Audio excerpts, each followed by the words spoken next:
आलु पकाएको यसरी हल्का पाक्ने निचोर्दा पाकिने अदुवा लसुन अनि यो टिम्बुर यही टिम्बुर क्या यस्तो टिम्बुर हल्का लगाइदिनुपर्छ यसरी अनि पिस्नुपर्छ पिठो मिसाएर थोरै मैदा हाल्दिएँ अनि यो टिम्बुर पिनेको पनि हालिदिएँ मजाले अजिना तेल तताउँदैछ तेल चाहिँ धेरै चाहिन्छ छानेको धुलो पिरो पिरो खान्छ नि त केटाहरू अलिक र अजिना लगाइसकेको अब मेरो एउटा काम छ नुन हाल्दिनु नुन त लाग्ने गरी लाउनु पर्यो गाई यो फुड कलर बिर्यानी स्वादको लागि बिर्यानी कस्तो बनाउँछ रहेछ लागि बसाउँदैछु दुध पनि यो तातेर बिजोक भइसक्यो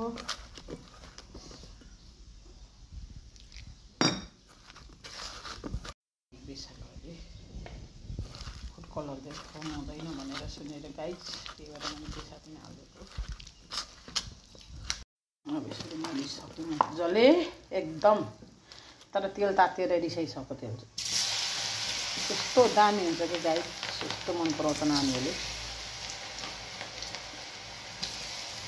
त्यसरी बिस्तारै हाल्नुपर्छ दुईचोटि पकाउनु झन्झट हुन्छ एकैचोटि तर मैले यसरी फकाइ बनाउनुपर्छ गाई बिस्तारै पल्टाउँदै गर्नुपर्छ गाई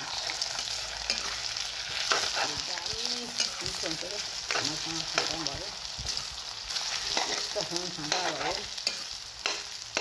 सेन्टरेलसँग खाना पनि भयो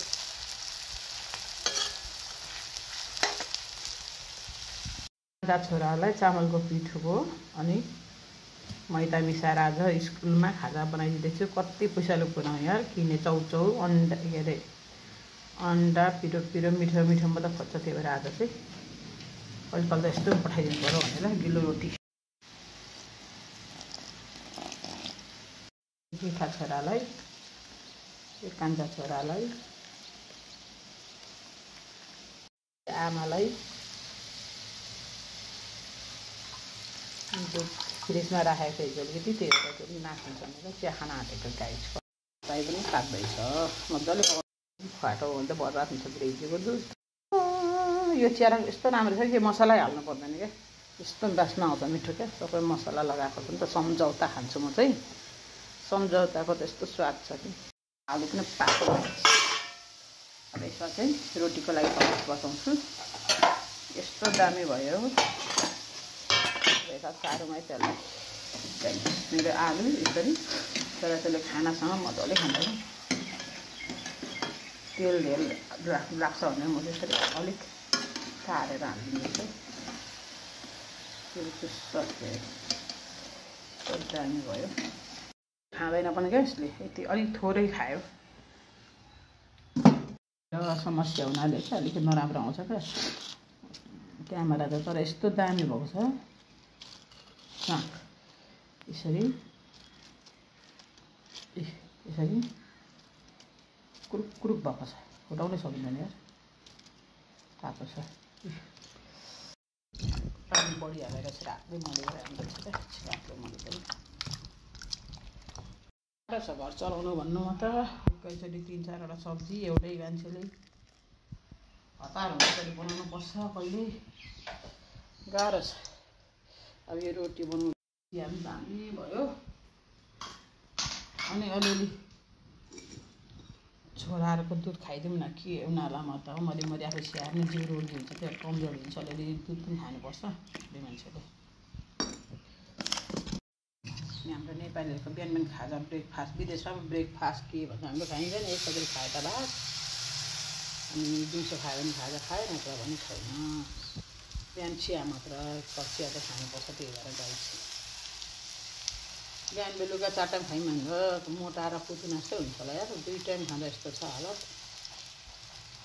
यसरी यो चाहिँ कान्छा छोरालाई स्कुल खाजा बनाइदिएको गाई यसरी पातलो बनाइदिनुपर्छ कि मजाले खान्छ र फर्केर टक्कै झ्यालतिर बसेर खान्छ क्या चिया बिहान बिहान यहाँ बसेर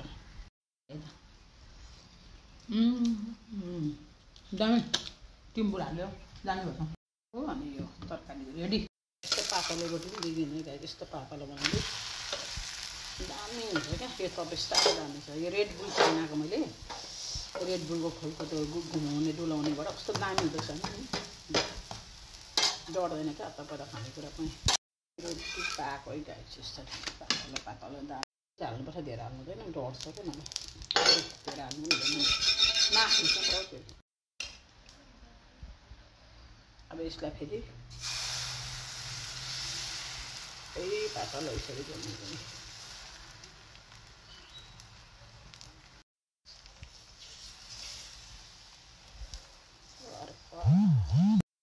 भयो गाई स्कुल खाजाको लागि प्याक गरिदियो। अब यो त गर्नुपर्ने आजभन्दा यो 4 महिना अगाडिको मेरो सिद्रा, 5 महिना भनौँ न, 100 रुपियाँको ल्याएको थिएँ अचार खान कहिले पनि दामी हुन्छ। अचारको लागि चाहिँ छोरी मान्छेलाई घर चलाउनु गाह्रो भन्नु सजिलो, पाल्नु खुवाउनु दिन जान्छ। 12 वर्ष 1 वर्ष अनि गरेको देख्ने होइन नि। फेरि के गर, भात पकायो खायो उत्तानो पर सुतो मात्र भन्छ नि, त्यो 1 नम्बर भन्नेमा बुढो पर्छ है।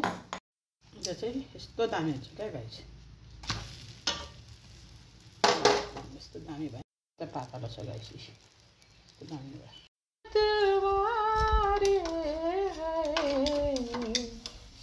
यसरी भएको अचार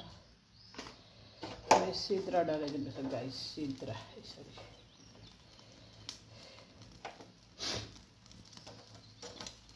अचारको लागि मलाई चाहिँ एकदम मनपर्ने।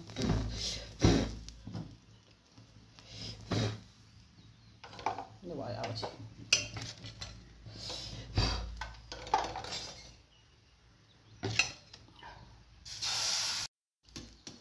दामी हुन्छ, झ्याक्ने आँट आउँछ हौ।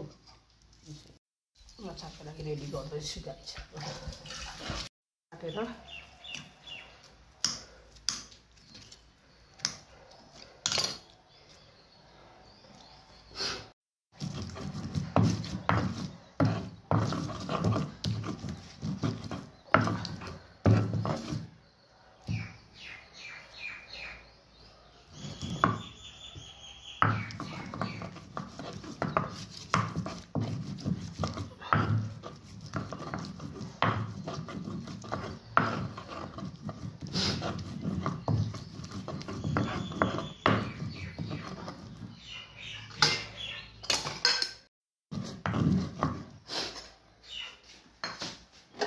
बनाएँ मजाले, सिद्रा खाँदैन र उसलाई अलग्ग निकाल्दै यसरी प्याज खान्छ। फेरि उसलाई छोराछोरी के खान्छ सबै बुझ्नुपर्ने आमा बाउले हैरान, दिमाग खराब। भक्कु पिन्नुपर्छ क्या यसको, के भन्छ त्यसलाई, परङ हड्डीले यस्तो घोच्छ कि एकचोटि मेरो हातमा खप्पै पस्यो क्या, राम्रो नसिन्नु भएर त्यहाँदेखि काबु भएको छु, हातै गर्दो रहेछ।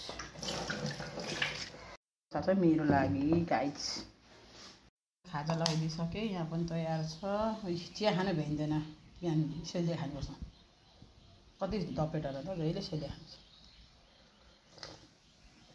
छैन सेललाई। यति नै गाई टक्कै अब